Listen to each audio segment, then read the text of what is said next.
I know this is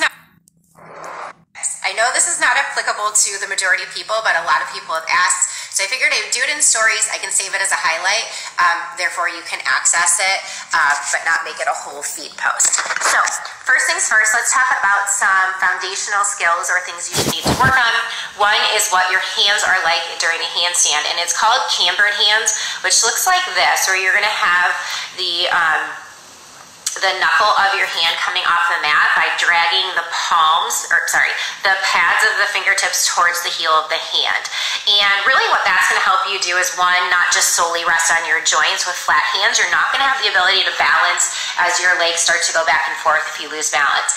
And so if my legs start to go too far over my head, I'm going to drag the pads of my fingers back to start to give me a little counter leverage, and then vice versa. If I feel like I'm following the opposite direction, I'm kind of using the fingertip muscles to help me balance. 2, master the act of pressing the ground away, because you're going to need that. So I talk about this a lot in any kind of bird dog type stuff anyways, something like this. You need to feel what it feels like to press the ground away, but you'll be doing it through the upper part of the shoulder blades. Now you can practice that in standing, so something like a standing leg raise is a really great option, where your leg is completely on the ground. You can even have both, and you just shift weight forward, cambered hands, exhale, and start to press the ground away through the shoulder blades, lifting the core up and in.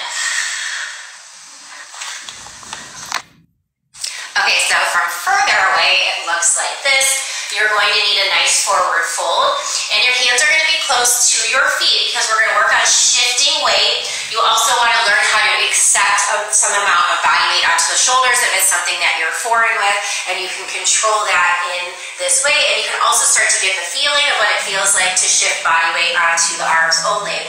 So you can shift onto the fingertips, keeping the hands nice and close. Press the floor away because we're looking to lift. Now you can also just do a standing leg raise. It's okay if the hip is open, it doesn't have to be square. And you can do the same thing. You can shift onto those hands, just like that. Now some people will say, take a mini hop. See if you can start to do that as well. That could be your next progression, working towards feeling what it feels like to have a lot of body weight on the arms while not being too far from falling. So if you play around with what that feels like and you feel like you're ready to take flight, you would definitely find a wall and have your back go to the wall first. If you have your face toward the wall, that's definitely harder, and that's the next progression. And you would really just keep your hands away. If you want to feel like what it just feels like to be up, you put your hands and you kick until you get your legs against the wall. And then from here, you can play around with a lot of those things. Okay, cambered hands. Don't worry too much about your form just yet. Get the feeling what it feels like to be upside down. Okay, you got your fingertips, you can press the floor away, and often as you press the floor away, you then find that nice core stability anyways. And then from here, you can just work on so many things like balancing overhead. Maybe you have one foot come away from the wall, so you still have that other foot for support, but you're playing around with what it looks like to have less support and what it feels like to really have more support on those arms. Okay, let's try that again. So you will probably work on this for a long time just to even practice strength. How long can you balance? Work on coming off of the wall, one leg or both legs, sort of thing. Then your next option would be walking with your face toward the wall. Now you have way less stability because your feet aren't against the wall, so you can work on a little more comfort with some assist with the face against the wall as well, and work on a lot of those form things. And in both of those positions, you can play around with. You'll start to see what it feels like for the fingertips to help control balance in both directions, as well as the core and the glutes being on and strong. And sometimes when you let go, if you start to waver in one direction, you will activate a little bit deeper through the core or the glutes to help bring you back to center. One of the things that helped me find my core a little bit deeper in handstands was using a block. So I'm going to show you, this is definitely advancing into other techniques where you're trying to get stronger and work on form a little bit more.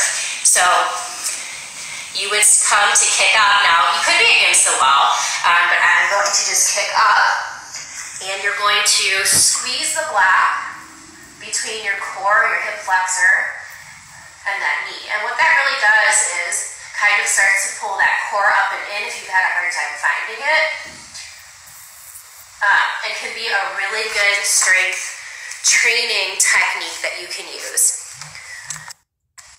So some ways that I would target my lower core where I really feel the same activation pattern as I do in handstand is when I do either some seated leg raises. So the spine is tall, you're not going to come back, and that's really mimicking that same lower core strength from a handstand where you can go up and over with one leg. I also like to do just take a tall seat and lift. And as you lift, you obviously don't want to let your back recline, and so you're really getting the lower core a lot more, similar to that feeling of handstand. So those are some of my best thoughts at working on it depending on where you're at. And if you want to press handstand, that's a different conversation.